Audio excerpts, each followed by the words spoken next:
Michael Jeffrey Jordan, para muita gente, apenas um nome ligado ao basquete. Para quem nunca pisou numa quadra, talvez só mais um atleta famoso, um rosto estampado em tênis caros e comerciais antigos passando na TV.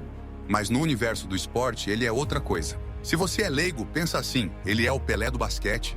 Só que antes de você torcer o nariz achando que isso aqui vai virar análise esportiva ou nostalgia de campeonato, eu preciso deixar claro uma coisa desde o começo. Este vídeo não é sobre basquete. Não é sobre enterradas, títulos ou estatísticas. É sobre o que acontece quando um ser humano decide levar a própria vida a um nível de exigência que a maioria nem cogita.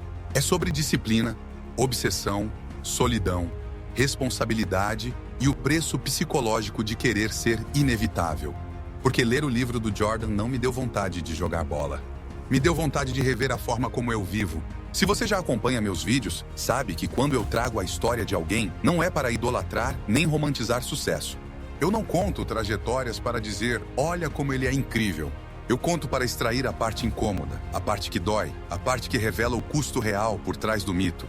Já fiz isso com gente como David Goggins, Desmond Doss, Rocky Balboa, personagens diferentes, contextos diferentes, mas sempre a mesma pergunta no fundo. O que essas pessoas entenderam sobre esforço, caráter e responsabilidade que o resto de nós passa a vida evitando? Com Jordan não foi diferente. Talvez tenha sido até pior.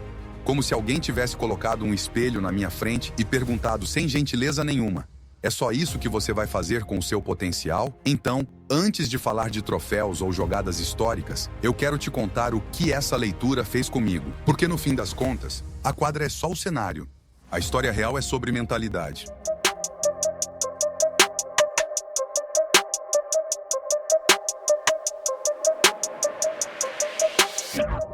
Existe um detalhe curioso que quase ninguém lembra quando fala de Michael Jordan. Um detalhe que ele mesmo faz questão de repetir sempre que tem a chance. Quase como um aviso para quem insiste em transformar a história dele num conto de fadas confortável. E ele fala isso sem drama, sem pose, sem música épica tocando ao fundo. Só como um fato bruto. I've missed more than 9,000 shots in my career. I've lost almost 300 games. 26 times I've been trusted to take the game-winning shot and missed. I've failed over and over and over again in my life. And that is why I succeed.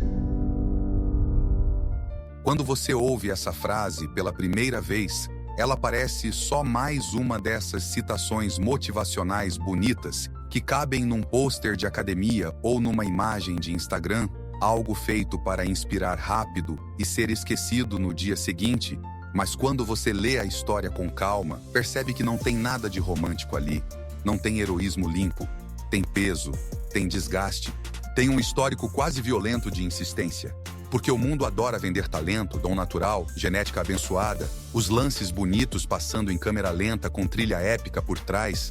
O mundo mostra o highlight, mostra o momento perfeito congelado no ar, mas esconde o treino vazio às 6 da manhã, o ginásio frio, o técnico gritando, o erro repetido 1000 vezes até deixar de ser erro, esconde o tédio, a frustração, a parte feia que ninguém quer assistir. A narrativa confortável é pensar que Jordan nasceu Jordan, que ele simplesmente tinha algo diferente, quase místico, como se fosse escolhido, só que isso é mentira, ou no mínimo, uma meia-verdade preguiçosa que a gente conta para dormir em paz. Permanecer no desconforto sem inventar uma desculpa elegante para desistir. O que construiu Michael Jordan não foi talento puro, foi a forma quase doentia como ele reagia ao fracasso, porque cada erro não virava desculpa, virava ofensa pessoal, cada derrota virava combustível, ele não aceitava perder como parte do jogo, ele internalizava a perda como um problema a ser resolvido, como uma falha de caráter que precisava ser corrigida no treino seguinte. Enquanto a maioria de nós falha e pensa, talvez isso não seja para mim, ele falhava e pensava, eu vou treinar até isso deixar de ser possível.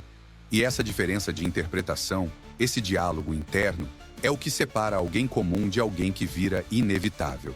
E é aqui que a história para de ser sobre basquete de vez, porque já não é mais sobre enterradas, títulos ou estatísticas, é sobre mentalidade, sobre obsessão, sobre disciplina, num nível em que deixa de ser algo bonito e começa a parecer exagero, quase desconfortável de assistir.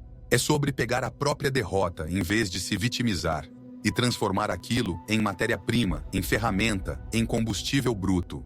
E, sendo honesto, foi isso que mais me pegou. Perceber que o abismo entre pessoas comuns e pessoas inevitáveis quase nunca é talento, quase nunca é sorte ou destino, é tolerância à dor, é o quanto você aguenta falhar sem recuar, é quanto tempo você consegue E ler isso mexe porque expõe uma verdade desconfortável demais para ignorar.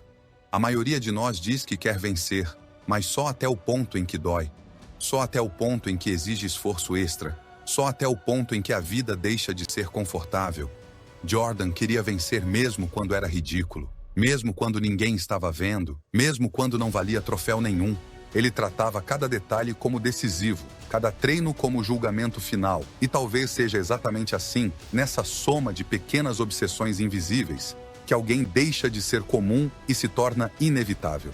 Se tem outra coisa que o livro deixa impossível de ignorar, é que Michael Jordan nunca tratou o fracasso como trauma. Ele tratava como combustível, como matéria-prima bruta, algo a ser queimado para produzir mais energia, porque ele não era só um fanático por vencer no basquete. Ele queria ser o melhor em absolutamente tudo que encostava à mão. Como se existir em segundo lugar fosse uma espécie de ofensa pessoal, quase uma negação da própria identidade. E eu não faço ideia se ele já leu Napoleon Hill, mas sempre que lembro daquela frase, todo fracasso carrega uma semente equivalente de sucesso, é impossível não associar a ele. Porque a carreira inteira do Jordan parece construída exatamente em cima dessa lógica. Cada derrota não diminuía a confiança dele, aumentava a agressividade. Ele não saía de quadra dizendo não era meu dia, não tinha esse consolo confortável. Ele saía com raiva, quase insultado, como se o mundo tivesse acabado de mostrar um limite que ele ainda não tinha superado. E limite para ele nunca foi aviso para parar, sempre foi convite para treinar mais. No quarto ano como profissional surgiu o obstáculo que realmente testaria essa mentalidade. O Detroit Pistons, os famosos Bad Boys, um time duro, físico, quase violento, que transformava cada jogo numa briga de rua disfarçada de esporte. Eles não queriam só ganhar de Jordan, queriam machucar, cansar, intimidar, tirar a confiança na pancada, usavam dobras sufocantes, empurrões no ar, trombadas calculadas, faltas que hoje virariam expulsão, mas que naquela época eram só parte do espetáculo. Algumas regras da liga surgiram anos depois, justamente para proteger jogadores como ele, mas ali não tinha proteção nenhuma, era pancada e silêncio, dor e jogo seguindo como se fosse normal. No primeiro confronto de playoffs, os Bulls simplesmente não foram páreo, perderam sem muita discussão. No ano seguinte, o roteiro se repetiu, dessa vez mais perto da final, mais expectativa, mais pressão acumulada. E de novo, Detroit fechou a porta na cara deles. Outra eliminação, outra sensação de impotência. Aquele gosto amargo de quase. E qualquer narrativa comum começaria a colar o rótulo grande jogador, mas não decisivo, espetacular, porém não campeão. A imprensa adora transformar gente viva em sentença definitiva. Só que Jordan não aceitava esse papel. Não aceitava ser explicado dessa forma. Na temporada seguinte, lá estavam eles de novo, encarando o mesmo inimigo, como se a vida estivesse forçando o confronto até alguém quebrar. Primeiro conseguiram roubar um jogo, depois 2, depois 3, a cada ano um passo a mais, mas nunca o suficiente, sempre a mesma montanha, sempre o mesmo topo escapando pelos dedos, até que veio a terceira queda consecutiva. 7 jogos, série apertada, último golpe, derrota outra vez, 3 anos seguidos batendo na mesma parede, 3 anos seguidos ouvindo provocações, humilhações, piadas, 3 anos seguidos sentindo que estavam perto demais para desistir e longe demais para tocar o troféu. O livro descreve uma cena que desmonta qualquer glamour. Depois da eliminação, Jordan entrou no ônibus em silêncio, sentou ao lado do pai e chorou.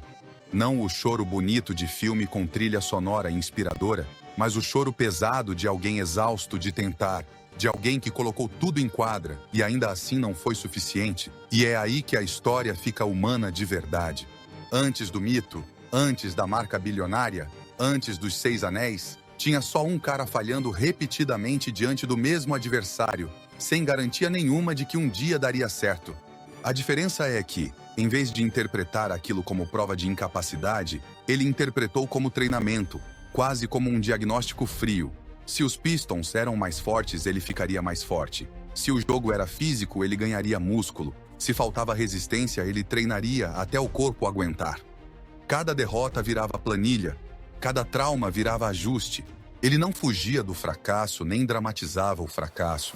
Ele estudava o fracasso como quem estuda um inimigo, tentando entender onde estava a brecha, onde precisava endurecer. E foi ali, acumulando essas quedas seguidas, que algo começou a mudar por dentro. Porque aquela foi a última vez que Michael Jordan seria superado numa final de conferência. Depois disso, o roteiro simplesmente inverteu. O obstáculo que parecia intransponível virou degrau. E quando você enxerga essa sequência com calma, percebe que o sucesso dele não nasceu das vitórias. Nasceu exatamente desses anos em que tudo deu errado.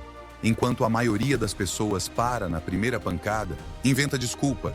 Ele construiu um império em cima delas, como se cada queda fosse só mais lenha jogada no fogo que estava preparando a próxima versão dele. O mais curioso é que a virada de Michael Jordan não começou com uma cena cinematográfica, não teve discurso inflamado prometendo vingança para o mundo, não teve música épica nem frase de efeito pronta para documentário. Ela começou longe das câmeras, no silêncio quase entediante de uma off-season que ninguém estava prestando atenção. Aquele período morto do calendário em que o público esquece que os atletas existem e a vida volta ao normal. E depois de 3 anos sendo espancado pelos Pistons, 3 eliminações seguidas, 3 vezes voltando para casa com a sensação de que faltava alguma coisa, somadas àquela imagem crua chorando no ônibus ao lado do pai, qualquer jogador comum teria aceitado o rótulo confortável de quase lá, aquele lugar morno onde você é respeitado, mas nunca temido, bom o suficiente para ser lembrado, fraco demais para mudar a história. Jordan fez o oposto. Enquanto o resto da liga descansava, ele decidiu que nunca mais seria fisicamente dominado por ninguém. Ganhou músculo, ganhou força, endureceu o corpo como se estivesse forjando uma armadura. Como se cada quilo a mais fosse uma resposta silenciosa às pancadas acumuladas. Se o jogo ia ser violento, ele seria mais resistente que a violência. Se o contato machucava, ele aprenderia a gostar do contato. E não houve anúncio, não houve drama público. Não houve postagem motivacional. Houve treino, peso, repetição, suor caindo no chão vazio da academia. O tipo de trabalho que ninguém filma porque não é bonito, mas é exatamente o que muda o resultado. Quando os Bulls reencontraram Detroit na temporada seguinte, algo tinha mudado no ar. Não era mais um time desesperado tentando superar um trauma antigo. Não era um grupo pedindo permissão para vencer. Era um predador paciente, frio, que já tinha aceitado a dor como parte do processo. Chicago atropelou os Pistons como se cobrasse, com juros e correção, cada pancada acumulada nos anos anteriores. E a barreira que parecia intransponível simplesmente deixou de existir, como se nunca tivesse sido um muro de verdade, só uma prova de resistência psicológica. Depois disso, o que veio foi quase constrangedor de assistir. O primeiro título, depois o segundo, depois o terceiro, e vencer deixou de ser exceção para virar rotina. 3 campeonatos seguidos num esporte onde o equilíbrio costuma punir qualquer dinastia, Jordan já era o maior nome do planeta. Capa de revista, contrato milionário, ícone cultural, o tipo de figura que transcende o próprio esporte e vira símbolo. E é justamente aí que a história fica estranha, porque no auge absoluto, quando qualquer pessoa passaria o resto da vida explorando aquela coroa, vivendo de palestra e comercial, ele simplesmente parou, se aposentou como quem fecha um livro já lido, foi jogar beisebol. Tentar existir como um homem comum em outro cenário, como se precisasse testar a própria identidade fora da quadra. Só que alguns homens não sabem viver longe do próprio campo de batalha. O silêncio pesa mais que a pressão. A ausência de desafio dói mais que o cansaço. E ele voltou.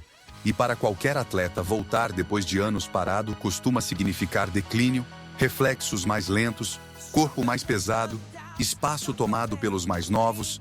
Mas com Jordan aconteceu o oposto. Ele voltou mais estratégico, mais frio, menos impulsivo, jogando como alguém que já tinha visto todos os cenários possíveis e não se impressionava com nenhum.